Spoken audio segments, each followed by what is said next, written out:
Good morning to all of you. मैं SP sir अपने Hindi grammar के अगले वीडियो के साथ आप लोगों के सामने आ रहे हैं। अगला हिंदी ग्रामर का जो चैप्टर है 4 संज्ञा, लेसन का नाम है संज्ञा चैप्टर। आज हम लोग पढ़ाई करेंगे। तो संज्ञा क्या है, अगर पिछली कक्षाओं में पढ़ चुके हैं तो और भी बेहतर समझ में आएगा, नहीं तो आप समझिए इसको अच्छे से। यहाँ पर परिभाषा हम बता रहे हैं कि संज्ञा किसे कहते हैं, संज्ञा क्या है, या संज्ञा से आप क्या समझते हैं। तो परिभाषा क्या है, किसी व्यक्ति, वस्तु, स्थान, जाति और भाव का बोध कराने वाले शब्द संज्ञा कहलाते हैं।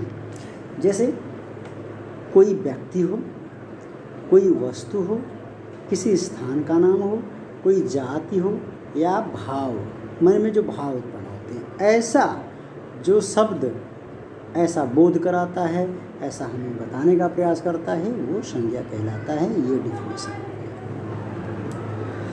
ठीक है। इंग्लिश देखते हैं, word which tells about person, ऐसा शब्द जो अबाउट पर्सन के बारे में बताता हो, थिंग्स के, प्लेस के, जाति के और इमोशन, भाव के बारे में बताता हो, वो संज्ञा कहलाता है, उसे नाउन कहते हैं।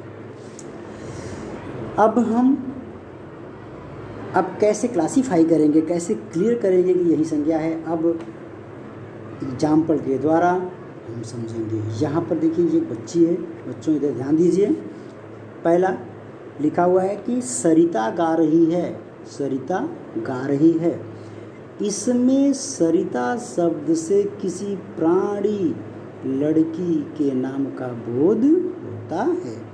अब सरिता हम लोग अलग जानते हैं कि आपके अगल बगल मोहल्ले में या आप घर में ही किसी का नाम हो सकता है जो लड़की का नाम हो सकता है। तो लड़की क्या है, एक व्यक्ति के अंतर्गत आ जाती है, कोई प्राणी है, जीवित प्राणी है। तो इसलिए सरिता क्या है, संज्ञा हो गई। सरिता क्या है, संज्ञा, ठीक है। अगले एग्जाम्पल में यह लाल किला है, लाल किला है। लाल किला के बारे में आप लोग जीके में पढ़े होंगे कि ये लाल किला है जो कहाँ है, दिल्ली में, जहाँ पे फ्लैग होस्ट किया जाता है, झंडा फहराया जाता है। तो इस वाक्य में क्या बात है भाई, इस वाक्य में लाल किला, इस वाक्य में लाल किला शब्द से किसी स्थान का, लाल किला कोई स्थान है जो दिल्ली में है, उसका बोध हो रहा है, इसलिए लाल किला क्या हो गया, संज्ञा हो गई। लाल किला संज्ञा, ये स्थान के बारे में बता रहा है यहाँ पे, ठीक। थोड़ा नीचे चलते हैं, तीसरे एग्जाम्पल को देखते हैं, एग्जाम्पल नंबर 3। यह पुस्तक मेरी है, यह पुस्तक मेरी है। इस वाक्य में पुस्तक शब्द किसी वस्तु का बोध करा रहा है, जैसा ऊपर लिखा गया है कि वस्तु का बोध करा रहा है, इसलिए पुस्तक क्या हो गई बच्चों, संज्ञा हो गई। पुस्तक, ये पुस्तक क्या हो गई, संज्ञा हो गई। अगले एग्जाम्पल की तरफ बढ़ते हैं। शेर जंगल का राजा है। शेर कहाँ का राजा है, जंगल का राजा है, आप लोग पढ़ चुके होंगे। लेकिन हमें यहाँ क्या अलग करना है, संज्ञा अलग करना है। तो यहाँ पे जब संज्ञा अलग करेंगे तो देखेंगे कि शेर भी एक प्राणी है जो पशु के अंतर्गत आता है, जो पशु के अंतर्गत आता है प्राणी, जीवित प्राणी है, लेकिन पशु के अंतर्गत आता है, पशु है का बोध होता है, इसलिए शेर क्या हो गया, शेर संज्ञा, शेर संज्ञा। अब पेज को टर्न करेंगे, अगले पेज में एग्जाम्पल नंबर 5 समझेंगे। अगले पेज में एग्जाम्पल नंबर 5 को समझेंगे। फूल की सुंदरता सबका मन मोह लेती है। फूल की सुंदरता सबका मन मोह लेती है। हालांकि फूल तो सुंदर होते ही हैं, और कोई भी व्यक्ति हो या छोटे बच्चे हों, उस फूल को देख करके मोहित हो जाते हैं और फूल को तोड़ने का प्रयास करते हैं। तो फूल की सुंदरता क्या देख करके, सुंदरता देख करके, उसकी सुंदरता देख कर कितना सुंदर है, तो ये देख करके मन में क्या हो गया, एक मोह हो गया, मन में एक भाव उत्पन्न हुआ कि मैं फूल को तोड़ लूँ या फूल को स्पर्श करूँ, ठीक है, ऐसा भाव उत्पन्न हुआ मन में।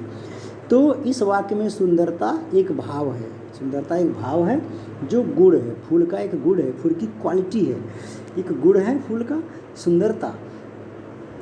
जैसे सुंदर से सुंदरता एक गुण है, इसलिए सुंदरता शब्द क्या हो गया, संज्ञा है, क्योंकि यह एक भाव है। जैसा कि परिभाषा में लिखा गया था भाव का बोध कराने, तो ये सुंदरता क्या है, भाव है, इसलिए सुंदरता संज्ञा शब्द हुआ। ठीक है बच्चों, तो ये 5 उदाहरण के द्वारा आप लोगों को यहाँ पर समझाया गया कि संज्ञा किसे कहते हैं या संज्ञा शब्द होते कौन कौन से हैं, ये बताया गया। तो आगे हम अगले वीडियो में संज्ञा के प्रकार पढ़ेंगे, संज्ञा कितने प्रकार की होती है ये पढ़ेंगे। तो इस वीडियो में बस इतना ही, आप लोग इसको अच्छे से पढ़िएगा, संज्ञा को पहचानने में कोई दिक्कत नहीं होगी, बस परिभाषा याद रहना चाहिए। ओके बच्चों, ठीक है।